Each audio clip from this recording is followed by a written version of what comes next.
എന്നിട്ട് അതിന്റെ തഫ്സീറിൽ ഒരു ഹദീസ് വിശദീകരിച്ചുകൊണ്ട് പണ്ഡിതന്മാർ പറയാം, ധാരാളം വേറെയും വിശദീകരണം. നബി സല്ലല്ലാഹു അലൈഹി വസല്ലമയുടെ ഒരു ഹദീസ് നിഷേധിച്ചാൽ അവൻ മുഹമ്മദ് നബിയെ മൊത്തം നിഷേധിച്ച കാഫിറാണ്.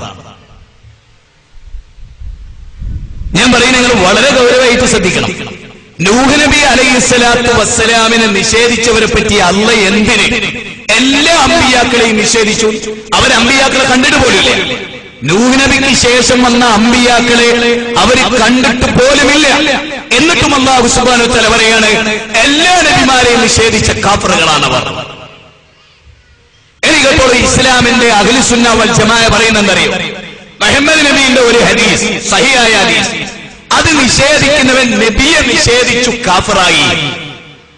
സഹീഹുൽ ബുഖാരിയിലെ ഒരു റിപ്പോർട്ടറുടെ ഹദീസ്, ഇനി ഞാൻ പറയുന്ന പോയിന്റ് ഒന്നുകൂടെ ശ്രദ്ധിച്ചോ.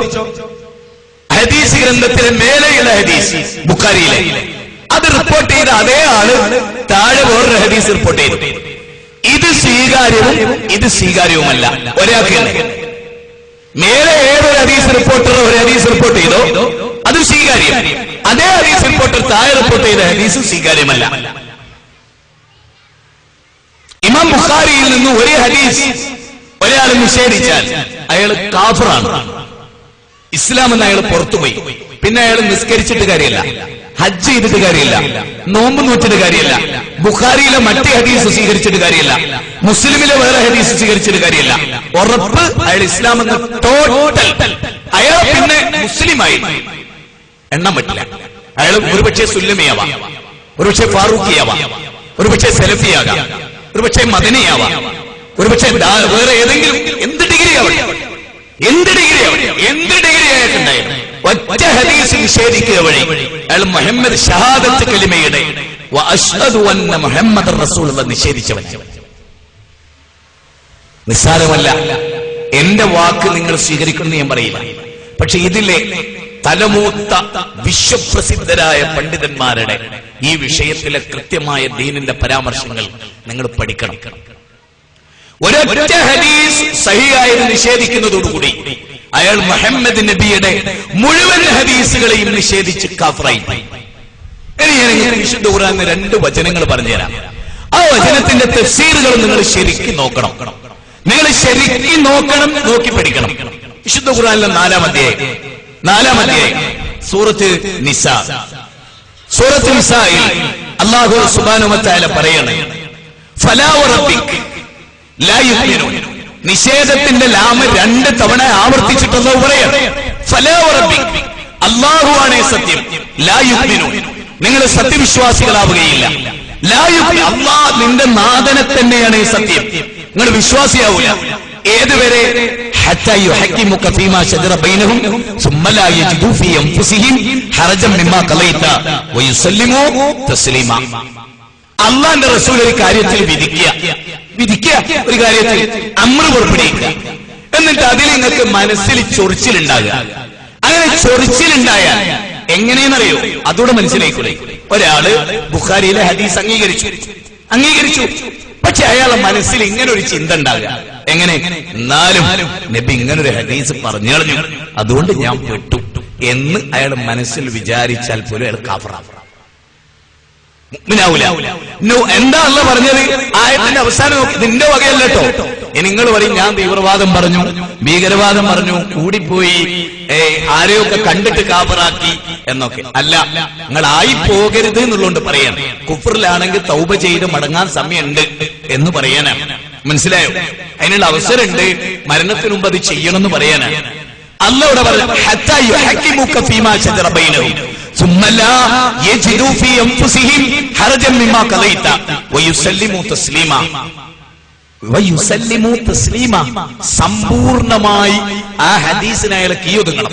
ടോട്ടൽ അയാളെ മനസ്സിൽ ഒരു ശക്ക് പോലും ഉണ്ടാകാൻ പാടില്ല. അപ്പോഴേ അയാൾ യഥാർത്ഥ വിശ്വാസിയാണ്. അല്ല പണ്ടാരടങ്ങായി താടി നീട്ടാൻ ഹദീസ് പറഞ്ഞുകൊണ്ട് കുടുങ്ങി.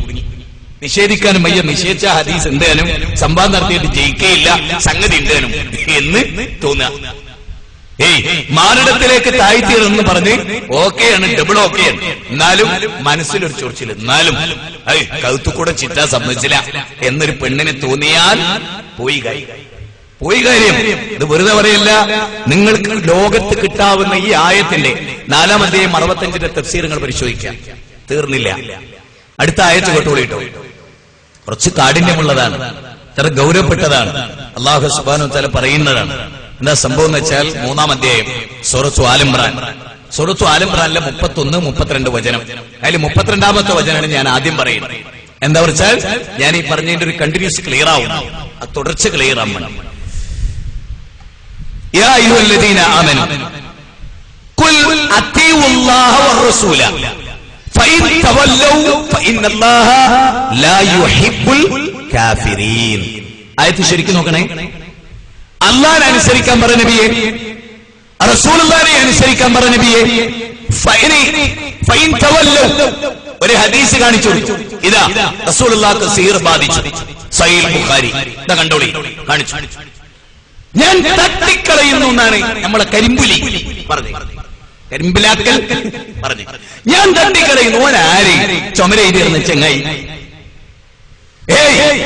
മുജാഹിദ് ഉസ്താദിന്റെ സമ്മേളനത്തിന് ചുമരെഴുതിയേക്കനാ. നിങ്ങൾക്ക് ആർക്കെങ്കിലും അറിയോ? നിങ്ങൾ ആരെയും മനസ്സിലായിണ്ടോ? അതിന് കുഴപ്പമില്ല, എന്നാലും ആലിമാലോ ആവാ. പക്ഷെ അത് മറന്നു വരുന്നു, വന്ന വഴി മറന്നു വരുന്നു. ബുഖാരി ഇമാമിനെ വിമർശിക്കാൻ മാത്രം ഞാൻ കേമനായി. ബുഖാരി ഇമാമിനെ വിമർശിച്ച മുഅ്മിനായ ഒരു മനുഷ്യന് ലോകത്തില്ല, നിങ്ങളല്ലാതെ. നിങ്ങളെ കൂട്ടത്തിൽപ്പെട്ട ആളുകൾ ഏതൊരു സമൂഹത്തിന്റെ മുതസ്സിലിയാക്കളുടെ വഴി സ്വീകരിച്ച ആളുകളില്ലേ, ഇന്നും അത് സ്വീകരിക്കാൻ വെമ്പൽ കൊള്ളുന്ന ചില ആളുകൾ ഇല്ലേ? ആ ആളുകൾ വളരെ ഗൗരവമായിട്ട് മനസ്സിലാക്കാനാണ് ഇനി ഞാൻ പറയുന്നത്. വളരെ ഗൗരവമായി നിങ്ങൾ ആലോചിക്കാം. ഒരു ഹദീസ് നിഷേധിക്കുക വഴി ഒരു ഹദീസ് സഹിയായിട്ട് അവനെ കാണിച്ചു കൊടുത്തിട്ട് ഒരു ഇസ്ലാമിക ലോകം ഒരു ഹദീസ് സഹിയായുള്ള മാനദണ്ഡം ബുഖാരിയിലെ സീർ ബാധിച്ചു എന്നുള്ള ഹദീസ് ഒരു പോയിന്റ് നിങ്ങൾ മനസ്സിലാക്കണം. ബാക്കിയുള്ള ഹദീസൊക്കെ സ്വീകാര്യമാണെന്നാണല്ലോ. സീർ ബാധിച്ചു എന്നുള്ള ഹദീസ് നിങ്ങൾ സ്വീകരിക്കണില്ല, ബാക്കിയുള്ള സ്വീകാര്യ.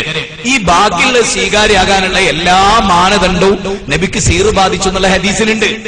അത് തള്ളിക്കളയാമെങ്കിൽ അതേ മാനദണ്ഡത്തിൽ പൂർത്തീകരിക്കപ്പെട്ട ബാക്കി ഹദീസിന്റെ സ്ഥിതി എന്താ? ബാക്കി ഹദീസിന്റെ സ്ഥിതി എന്ത്? അത് വളരെ പ്രധാനമാണല്ലോ. ഏതൊരു ഹദീസും സ്വീകരിക്കപ്പെടാനുള്ള മാനദണ്ഡത്തോടുകൂടി പൂർത്തിയായ ബുഖാരി ഇമാമിന്റെ ഹദീസിലെ നേരത്തായ സീർ ബാധിച്ചു എന്നുള്ള ഹദീസ് പറ്റൂല എന്നും നേരെ മേലെ പറ്റുമെന്ന് പറയാൻ എന്തു മാനദണ്ഡം? മറുപടി പറഞ്ഞേ പറ്റും. അതിനൊന്നും മറുപടിയില്ല. അല്ലെങ്കിൽ ദീനിയായി പ്രമാണബദ്ധമായ ചോദ്യത്തിനൊന്നും മറുപടിയില്ല. അത് വേറെ വിഷയം. ഇവർക്കൊക്കെ വേറെ ചില ഉദ്ദേശങ്ങളുണ്ട്. ഇവർക്കൊക്കെ വേറുള്ള ഉദ്ദേശം ഞാൻ ഒറ്റയടിക്ക് പറഞ്ഞുതരാം. തെമ്മാടിയായിട്ട് ജീവിക്കണം, താടിയൊക്കെ പഠിച്ച് നിരയാണ്ട മേലെ തുണിയൊക്കെ ആക്കി സിനിമയൊക്കെ കണ്ട് ക്രിക്കറ്റും ഒക്കെ കളിച്ച് ഇടയ്ക്ക് എവിടെങ്കിലുമൊക്കെ കയറി കാട്രായിയൊക്കെ അടിച്ച് അങ്ങനെ ജീവിക്കണം ഒരു അടുത്ത കാലത്ത്. നിങ്ങൾ നോക്കിക്കോളൂ, ഇങ്ങനെ വാദിച്ചു തുടങ്ങിയവരൊക്കെ ഒടുവിൽ പിഴച്ച് മൂരാച്ചി പിഴവിലായി മരിക്കല. ചേകന്നൂർ മൗലവി ജാമിയ നദിവിയല്ലേ ഇപ്പൊ നമ്മൾ പലരെയും സ്നേഹിക്കുന്ന പോലെ അവിടുത്തെ വലിയ നേതാവായിരുന്നു. ഇപ്പൊ പല ആളുകളും വലിയ നേതാക്കന്മാരാണ്. അതുപോലെ ജാമ്യയിലെ വലിയ നേതാവായിരുന്നു ആര്? ചേകന്നൂർ മൗലവി. മാത്രമല്ല മുജാഹിദുകള് മുഖാമുഖത്തിലും വാദപ്രതിവാദത്തിലും ചേകന്നൂർ മൗലവിക്ക് 1-ാം സ്ഥാനം. ചേകന്നൂർ അത്ര വാചാലനും കഴിവുള്ളവനും പാണ്ഡിത്യമുള്ളവനും അറിഞ്ഞവനും ഒക്കെ അല്ലേ? നിങ്ങൾക്കറിയാലോ, ഇക്കേ മറുഭാഗത്ത് സക്കാത്തുമായി ബന്ധപ്പെട്ട ഒരു ചർച്ചയില് മുജാഹിദുകളും സുന്നികളും തമ്മിലുള്ള ചർച്ചയില് ഇതുപോലെ സ്റ്റേജ് ഇപ്പുറത്ത് ഒറ്റ ചോദ്യം, ഇങ്ങനെ വളർത്തി ഉണ്ടാക്കുന്നതിനൊക്കെ സക്കാത്ത് കൊടുക്കണമെന്ന് മുജാഹിദുകൾ ഇവിടുന്ന് ഭാഗത്ത് നിന്ന് പറഞ്ഞപ്പോ കളിയാക്കിക്കൊണ്ട് ഈ KSMC വെച്ചു.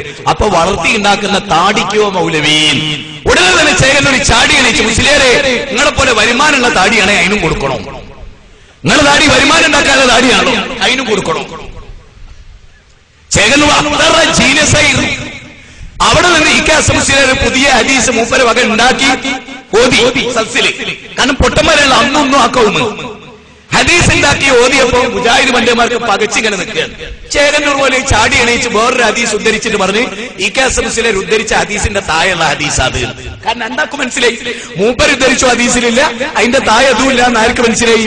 മറുഭാഗത്തുള്ള മൂപ്പരെ ഒരു സ്റ്റോപ്പാക്കും. അങ്ങനെ നമ്മൾ ഉപയോഗിച്ച് ജീനിയസായി എന്ന് വിചാരിച്ച ഒരാളാണ് പിന്നെന്ത് ചെയ്ത് കംപ്ലീറ്റ് നിഷേധിച്ച് പച്ചക്കാപ്പറായി. പിന്നെ എവിടെ പോയി എന്ന് പോലും ഉസ്താദിനെ അറിയട്ടോ. കേരള യാത്ര നടത്തുന്ന ഉസ്താദിനെ അറിയാം എവിടെ പോയിന്ന്. നമുക്കാർക്കും അറിയില്ല, ഉസ്താദിനെ അറിയും, CBIക്കും അറിയാം. ഉസ്താദ് പറഞ്ഞു കൊടുത്തിട്ടുണ്ട് പള്ളൊക്കെ കുത്തു കിട്ടിയപ്പോ. അപ്പൊ ഞാൻ പറയുന്നത് ഈ വസ്തുത ഇവരൊക്കെ ഇനി ഇങ്ങനെ ആലോചിച്ചോ, CN അഹ്മദ് മൗലവി അവരല്ലേ അതേ ജാമ്യ തന്നെയായിരുന്നു സുല്ലമിയും, ഇടവണ്ണ സുല്ലമി. മനസ്സിലായി? ഇതിങ്ങനെ കുറച്ച് കാലെടുക്കും. ഇനി ഇപ്പൊ ഉള്ളവര് അടുത്ത സുല്ലമിന്റെ പട്ടികയിൽ ഇങ്ങനെ നോക്കും. അതൊരു ദുരന്തമാണ്. അത് എന്നും സംഭവിക്കാൻ പോണ കാര്യമാണ്. അത് എന്നും സംഭവിക്കുന്നതാണ്. അത് നമ്മൾ എപ്പോഴും കാണുകയും വേണം. നിങ്ങള് ഹദീസിനൊക്കെ ചോദ്യം ചെയ്ത് തുടങ്ങുന്നവന്റെ ഭാവി നിങ്ങളൊരു മുൻകൂട്ടി കണ്ടോളി. ഞാൻ നിങ്ങൾക്ക് പറഞ്ഞുതരാം. അവന്റെ ഭാവി നോളെ പോലെ ഭാവി അതാ. അല്ലാന്റെ റസൂലിനെതിരെ സംസാരിച്ചു തുടങ്ങിയവനൊക്കെ അള്ളാഹ് ശിക്ഷിച്ചിട്ടുണ്ട്. ഓൻ അള്ളാഹ് പിഴപ്പിച്ചിട്ടേ ഇവിടുന്ന് കൊണ്ടുപോയിട്ട് ഓൻ അന്നാക്കിയിട്ടില്ല. അത് നിങ്ങൾ ആരെയോ ഹദീസിനെ നിഷേധിച്ചും നബിക്കെതിരെ സംസാരിച്ചും ജനങ്ങൾക്കിടയിൽ സംശയം സൃഷ്ടിച്ചും ഏതൊരുത്തൻ രംഗപ്രവേശനം ചെയ്തിട്ടുണ്ടോ ഓനെ ഈ ഉമ്മത്തുനിന്ന് വേർപെട്ടു പോയിട്ടേ. ഓനെ എന്നും ജനങ്ങൾ വെറുത്തിട്ടേ.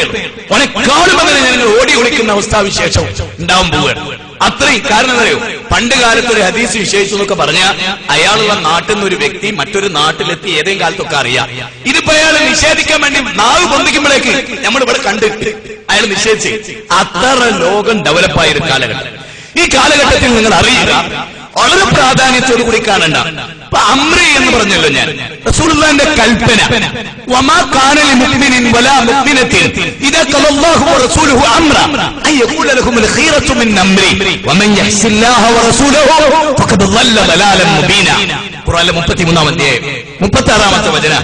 ആയത്ത് പറയുന്ന കാര്യം എന്താ അറിയോ, ഒരു സത്യവിശ്വാസിനിക്കാവട്ടെ, ഒരു പെണ്ണാവട്ടെ, ഒരാണാവട്ടെ, വിശ്വാസിയായ ആണാവട്ടെ, വിശ്വാസിയായ പെണ്ണാവട്ടെ, അവർക്ക് പാടില്ല തന്നെ എന്ത്?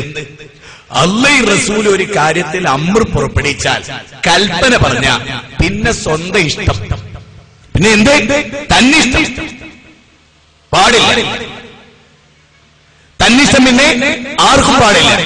അങ്ങനെ ആരെങ്കിലും തന്നിഷ്ടം പിൻപറ്റിയാൽ തീർച്ചയായും വ്യക്തമായ വഴികേടിലാണ്.